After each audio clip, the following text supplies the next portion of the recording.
Hi, everyone. This is Dorie Clark, and we're fortunate here today to have Robert Cialdini, the author of Influence, the Psychology of Persuasion, and his latest book, Pre-Suasion. So we're going to be taking questions and talking to him about influence and how it works and how professionals can leverage it more successfully in their own lives. So, Bob, thank you so much for being here. Well, I'm glad to be with you, Dorie. Excellent. Thank you. So let me actually just kick off with the first question, which is you waited 30 years in between your books.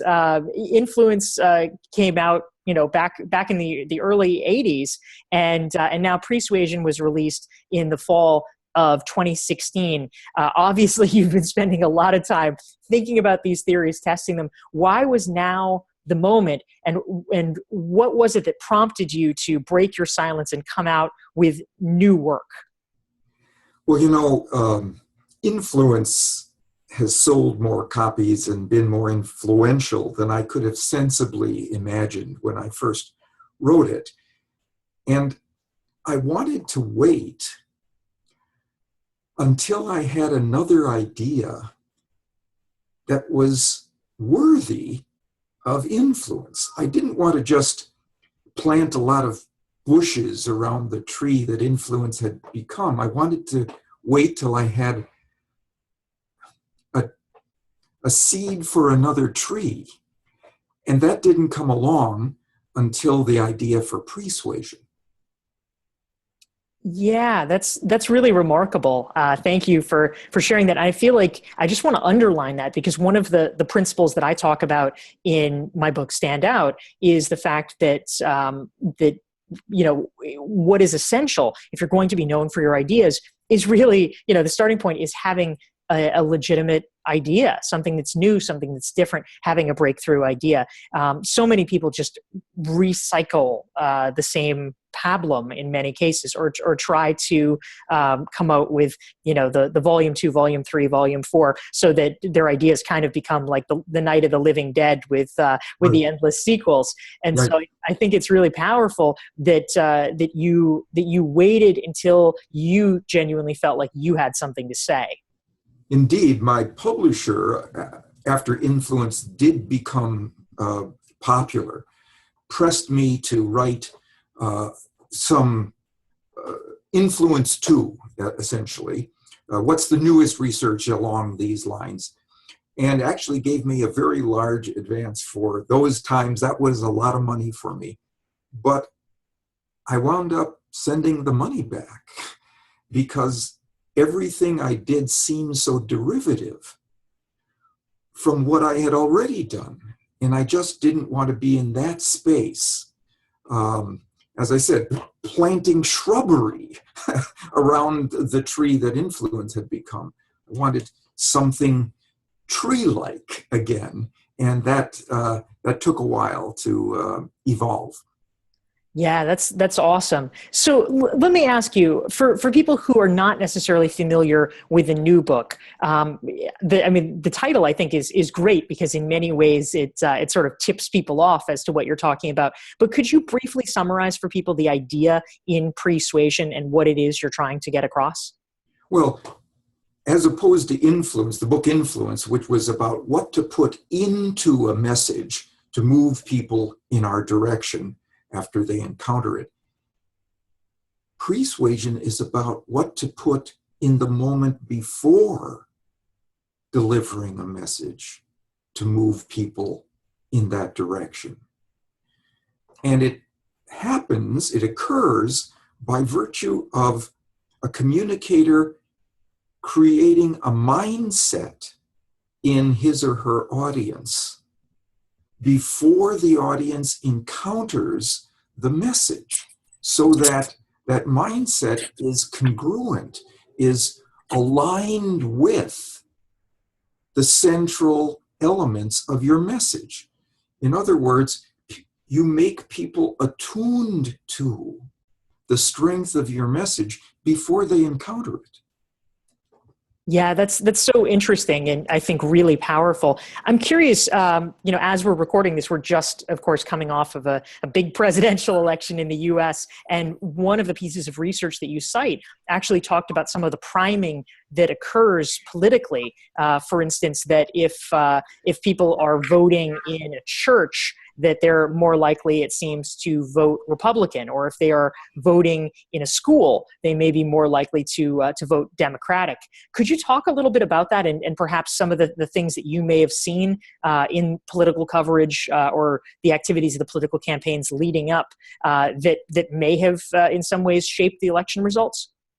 Well, yes, those studies that you talked about, whether your precinct is voting is in a church or a school, has to do with the cues of an educational environment versus a faith-based environment, right? And our parties are associated with those cues differentially. But what I think I was able to see in this election and some other elections were other kinds of cues that were being promoted by certain of the candidates to make sure that what they wanted to be represented was focal in consciousness before people ever heard the candidates give a particular speech. There was an array of people behind the candidate. Remember in the old days there used to be curtains or flags? No. Now there are faces that are put back there. There's no reason for those people to be back there behind the candidate for their purpose, right? The purpose is for the audience that's seeing a sea of faces behind the candidate, indicating a lot of people support this person. A lot of people are backing this person in a literal sense. They're backing this person, right? Now, that's one thing. That's the principle of social proof, right? But here's another aspect of this principle of social proof.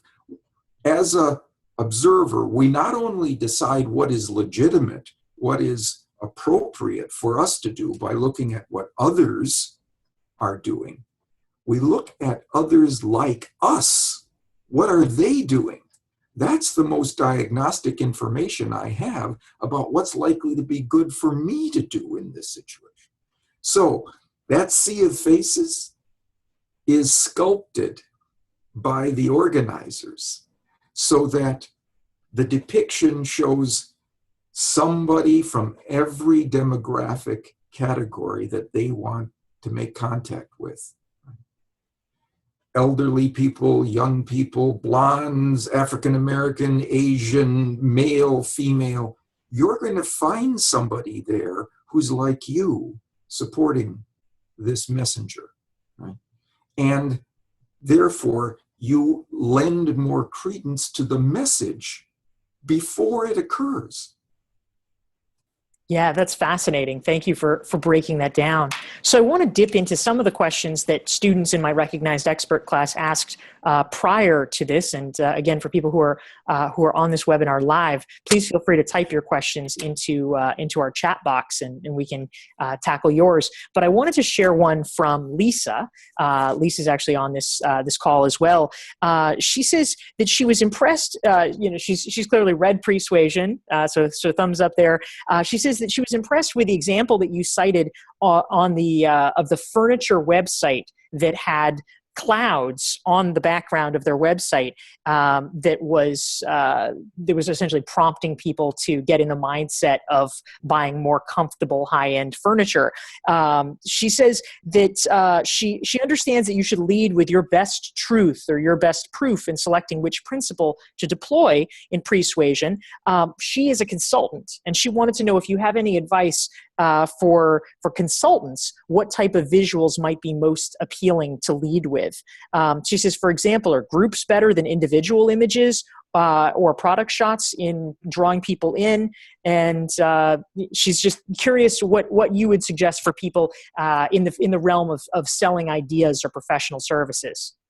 What I'd recommend is a two-stage process. The first is to go to your message and understand what it is that is the central element of it that you think is wisest for your audience to use as a reason for deciding, right? What is the most important central strength of what you have to offer, right? Then you go to the moment before you deliver that message. It can be on the front page of a proposal. It can be in the subject line of an email. It can be how you begin a phone call with a metaphor or a particular kind of phrasing, right? It can be a slogan. You know how people put in their email, often there's a slogan or an adage or an old saying at the bottom of their email, right, about some value that they support. Change that slogan to be one that fits with the message that you are about to send. What is your strength? Right? And I would recommend putting that slogan at the top of your email so people are in a state of mind that's relevant to your strength before they get there, right? The example that Lisa mentioned is one that I like to describe myself, because what that study did was to show that visitors to an online furniture store, if they were sent to a landing page with clouds in the background or a landing page with coins in the background, change what they thought was important about furniture. They rated, if they saw clouds, they rated comfort as more important.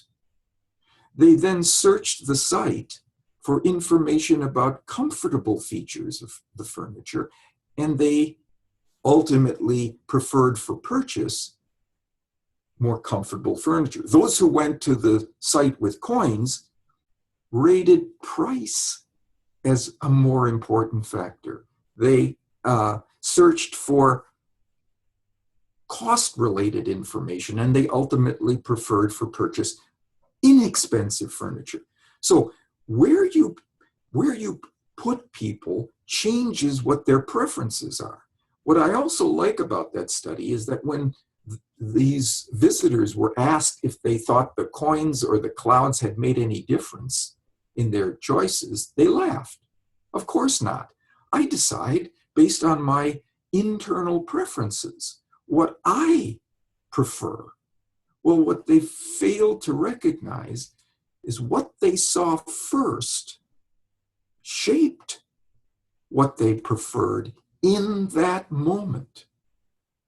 Not generally, but in that critical moment, they had been attuned to and had come to prioritize comfort or price depending on the first thing they saw.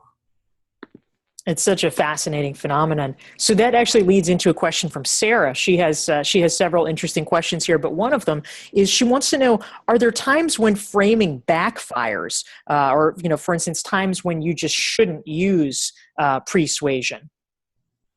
Well, no, I don't think so. I think there are bad choices of how you begin an interaction. So you persuade people in the wrong direction. I got an email message from a man about 2 or 3 weeks ago. He said he had read Presuasion, the book, and it had changed his style of how to approach a particular problem that he was having in selling popcorn outside supermarkets with his 2 Boy Scout sons. They were trying to raise money for the Boy Scouts. And as people would leave, they were set up at a little table there. They said to people who were coming by, "Would you like to buy some popcorn?" And the answer in almost all cases was no. people had just been in a supermarket. If they wanted popcorn, they could have purchased there. So they only got 15 or 20%. He read the book, and this advice you have to decide what your major strength is. What is it that would make it wise? People want to say yes to your request because it fits with what they want to be or who they are. So they changed the question they asked to, do you support the Boy Scouts? Tricky. Very nice. And almost everybody said yes. And then they said, would you like to buy some popcorn to support the Boy Scouts? And they went from 15 to 20% to 85 to 90%. Wow. Now, that includes some people who wouldn't even take the popcorn. They just said, here's some money to support the Boy Scouts. So you have to think first about your goal, your strength, and then you reverse engineer the process to the moment before you present your strength so that people are aligned with it. They're attuned to it. They're sensitized to that information. They see it as more important. They're more interested in tracking it down, and they're more interested in acting in a way that's consistent with it. Yeah, that's a great strategy. And following up, Sarah had another question. She was curious if body language or physical appearance affects persuasion, and if so, if you could talk about in what ways. Absolutely, it does. It sends cues as to who you are as an individual. How are you dressed? What's your style? What's even your language style? Right? Not the language content, but what's the verbal style you use in expressing yourself? There's research that shows that when people are aligned in the verbal style that they use, they do better with one another in negotiations. A salesperson who adopts the verbal style of a customer sells more product. There's even research to show that in a hostage negotiation, if the hostage negotiator adopts the verbal style of the hostage taker, you get a peaceful solution significantly more often. So there are all kinds of cues like that, besides the ones that you might use in what you say. It's how you say it, or even the environment in which the request is made. There's a study that shows that if people go into a wine shop and there's German music playing, they're more likely to purchase a German vintage.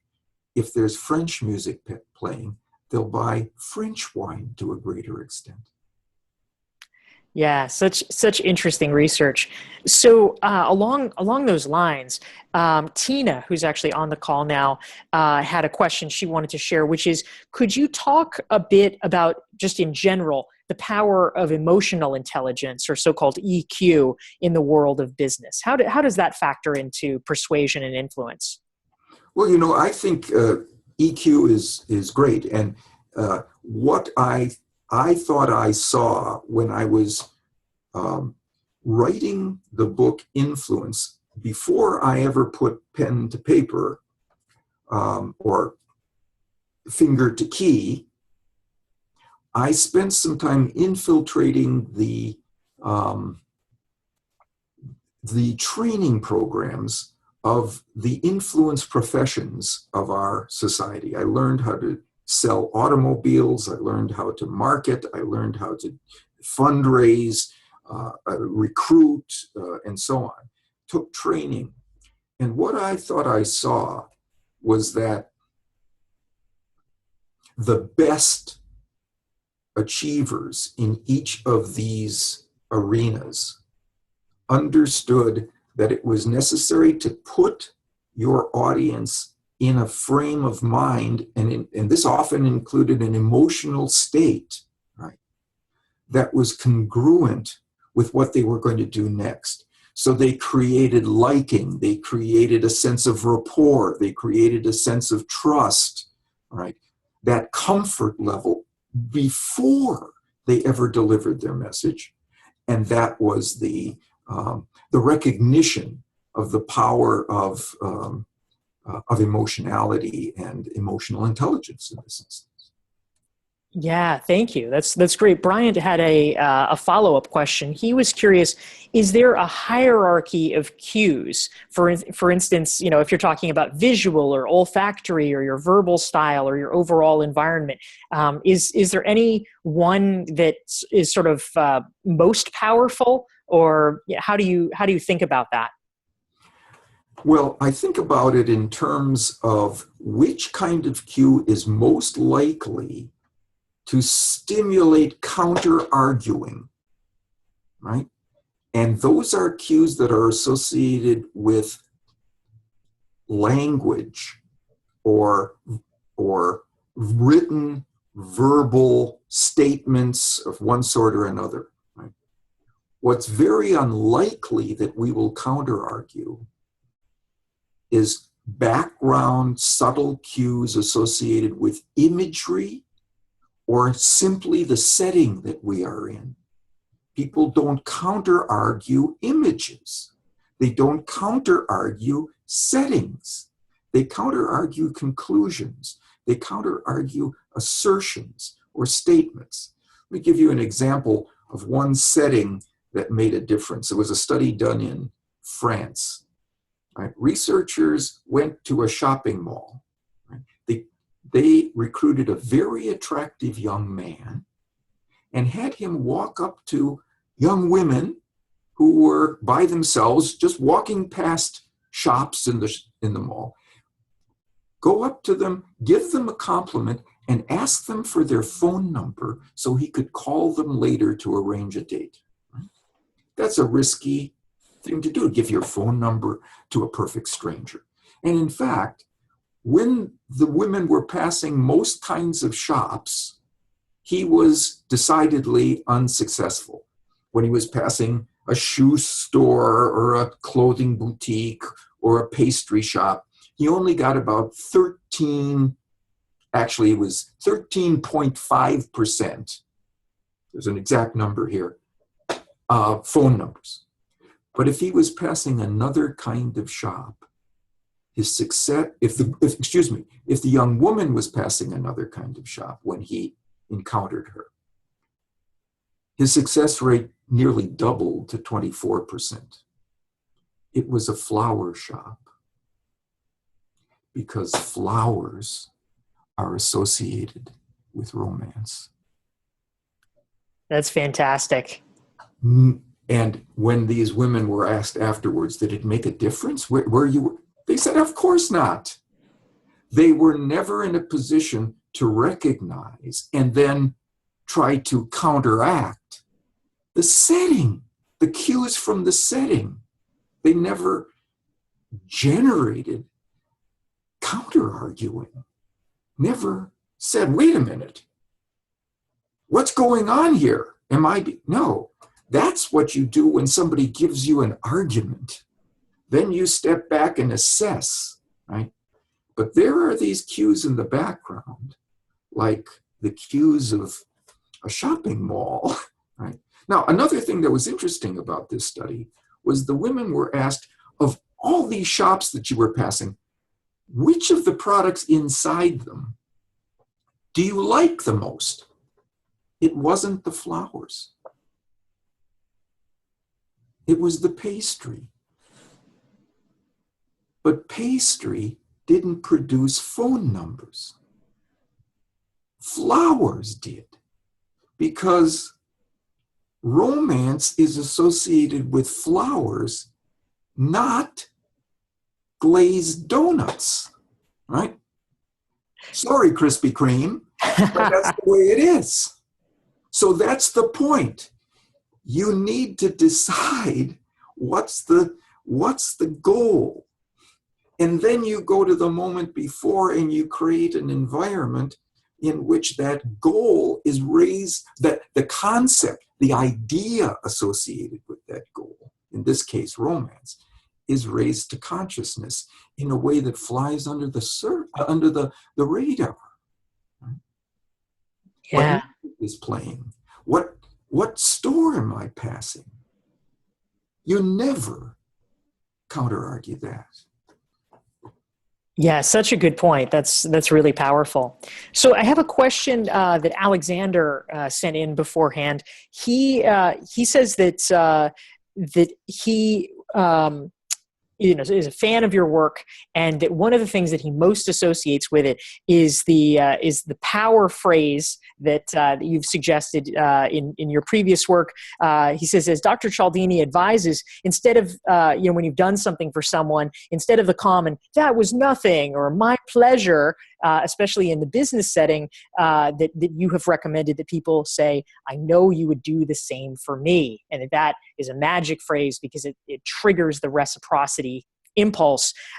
He is curious if in the course of researching Pre-Suasion, if you have found other sort of magic phrases that have similar impact. Well, let me give you two. One that comes as a direct extension from this situation. So you've done something nice for somebody, maybe gone out of your way beyond what you would normally do. That person says thank you, right? And what you don't say is, yeah, and you owe me one now, Buster, right? No, that's going to produce resistance and resentment. Besides, well, I know you'd do the same for me, right? You can say, of course, it's what partners do for one another. Or it's what friends do for one another, right? Or it's what colleagues do for one another. You've created the expectation, oh yeah, we have a partnership here, right? We are part of an ongoing unit. And under those circumstances, people say, yes, this is what partners do. I recently had something happen to me in this regard. In my new book, Presuasion, I've identified a seventh principle of influence that I call unity, the idea of being together with someone in the same identity somehow, the same unit. It fits kind of with this idea that we were talking about. You establish a sense of partnership. And I was working on a project, this is a few years ago, and I needed some information that I didn't have in my files, and I had to submit the proposal the next morning. I didn't have this crucial piece of information, but I knew one of my colleagues had it from some research he had done. So I sent him an email. I said, Tom, I'm going to give you a call and ask you if you can help me by getting that information out of your archives and to me today. So I called him. He said, Bob, I know why you're calling. And the answer is no. Look, I can't be responsible for your poor time management skills. I'm a busy guy. I've got my own issues, so I can't help you here. Now, before I had read this research on unity, I would have said the following to him. Tom, I really need this. It would be important for me to have this information. Instead, I said, Tom, we've been in the same psychology department for 12 years now. This is really important for me. I'd really appreciate it if you can do it. I had the information that afternoon. Wow, that's great. I put him in mind of a shared identity, a unit membership that we shared. And inside the boundaries of what I'm going to call we, what constitutes we, people say yes. Yeah, That's one. Here's another one. So let's stay with this idea of unity or togetherness. Suppose you've got a project, you need the support of a colleague or even your boss. You develop a plan for it and you show, let's say, your boss this blueprint, this proposal, and you ask for your boss's opinion on this project. That's a mistake. Because when people are asked their opinion, they take a step back from you and they separate and go into themselves. They introspect. If instead of asking for their opinion, you ask for their advice, they take a half step toward you psychologically. They become a partner in the process, more together with you on this project.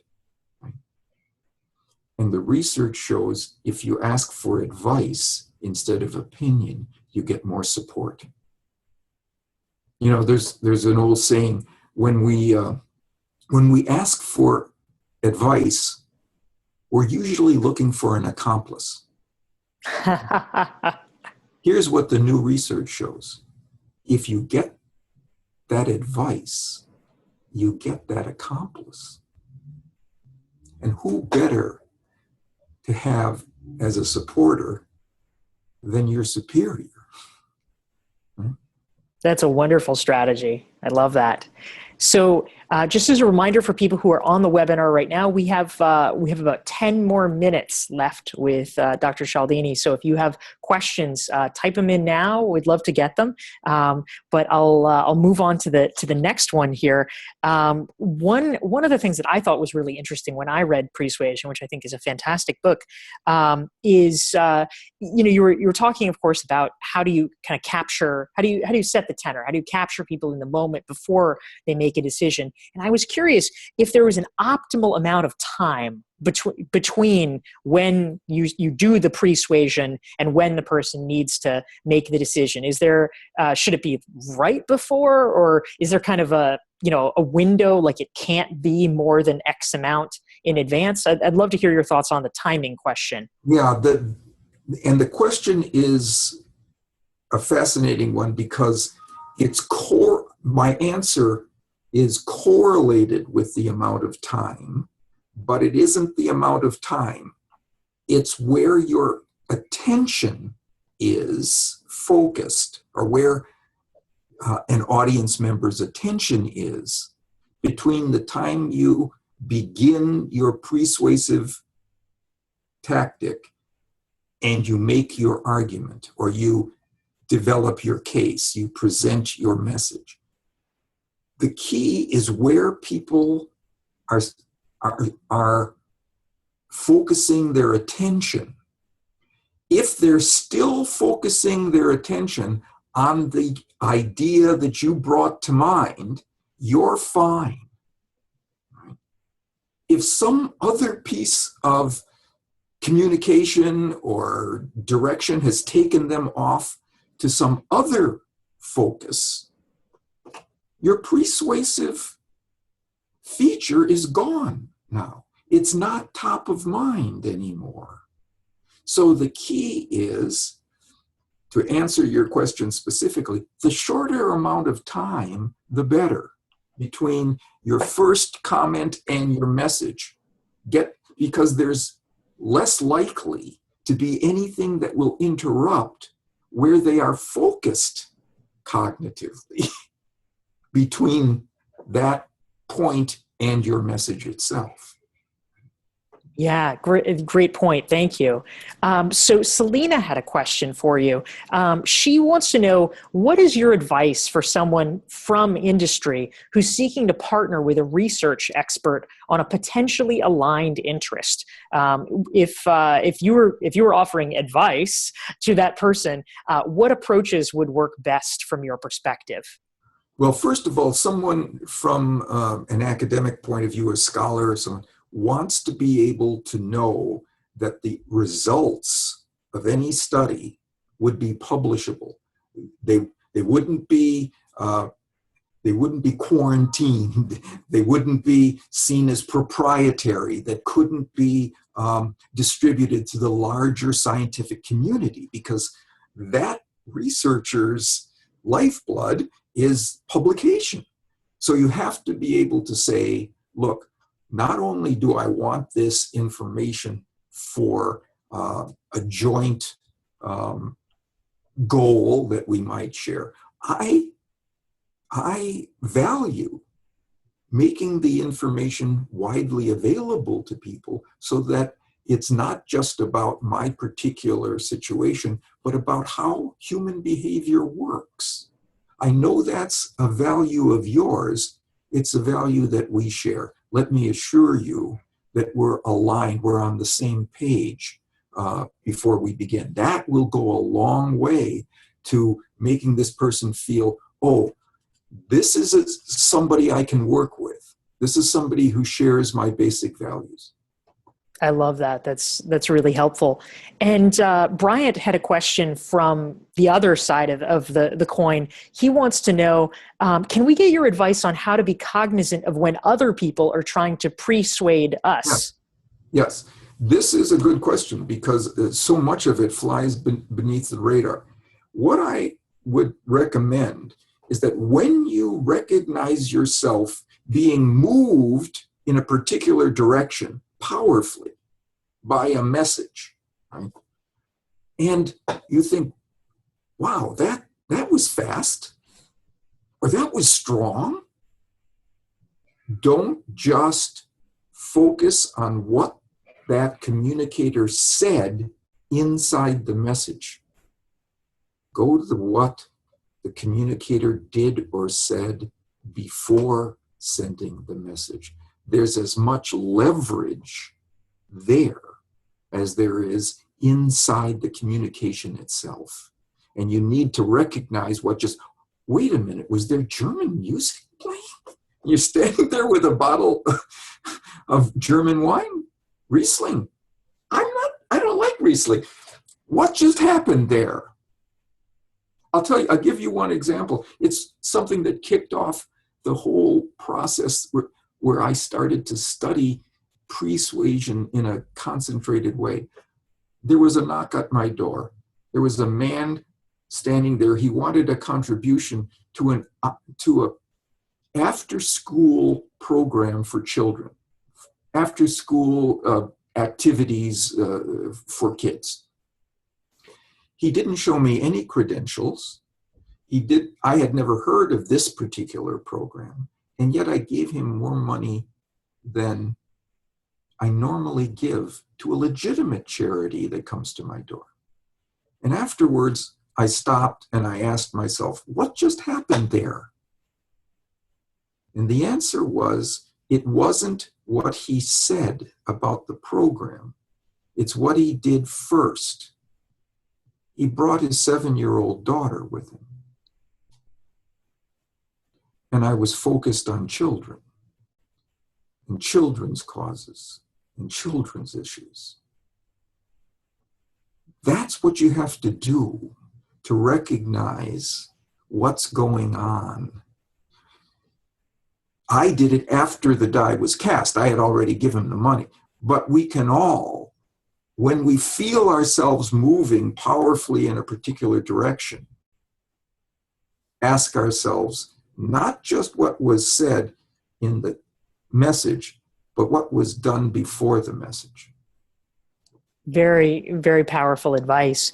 So we have time, I think, for 2 more quick questions. We'll get one from Tina, and then I'll steal the last one for me. Tina wants to know, she says that she can sometimes find sales persuasion as coming across as emotionally manipulative. Obviously that's something that you've talked about a lot, is how to do influence and persuasion in an ethical way. How do you make sure that if you are employing these techniques, that you are doing them in an ethical way? Yeah, and this is a crucial question. And for me, again, it goes back to the 2-step process that we described earlier. You go to your message, your offering, your product, your service, your idea, You find the thing that is wisest for people to use in making a decision about your product or service. Not the one that gives you the biggest profit margin, not that feature of it. The thing that makes most sense for them to rely on in making a choice. And that's the one that you bring to consciousness. You bring to top of mind before you send your message, so that people are being channeled into what it is that you have that is best for them, strongest of all the things that you have available, all the features. What's the one that makes it wisest for them to choose? Yeah, that makes sense. Thank you. And I guess the last question that I'll throw up, because a lot of the people who are taking my Recognized Expert course are themselves consultants or coaches or entrepreneurs.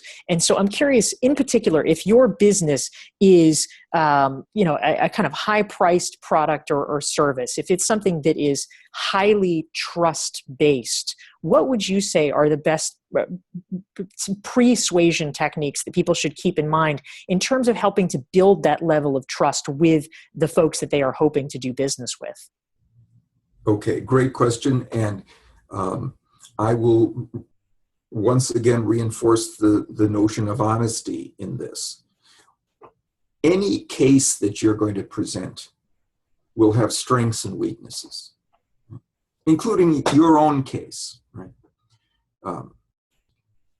Instead of waiting for the end to describe the drawbacks, or we're not the biggest consultants. We take a little more time. We're not the least expensive. Whatever we say that early. Establish your trustworthiness by describing something that is not simply a positive. It establishes you as a credible source of information, someone who can be trusted about what you say next. And what you say next should be your strength. Instead of doing it the opposite, where you begin with your strengths, when people don't trust you, the strengths are bouncing off a wall of distrust. Bring the wall down by mentioning a drawback or a weakness in your case, something about it that you recognize and they will recognize as not optimal. Then say, but, pivot on that word and describe a strength that demolishes the weakness. You will, in one maneuver, have undercut the weakness and established your trustworthiness. So helpful. Thank you for sharing that. So, Robert Cialdini, you are the author of Influence, the Psychology of Persuasion, and your new book is Pre-Suasion. This has been an amazing conversation. If people want to learn more about you and your work, where should we send them? Well, the best place is to our website, www.influenceatwork.com. Influence at Work is all one word, .com. Excellent. Thanks so much for taking the time to be with us. I enjoyed it, Dorie.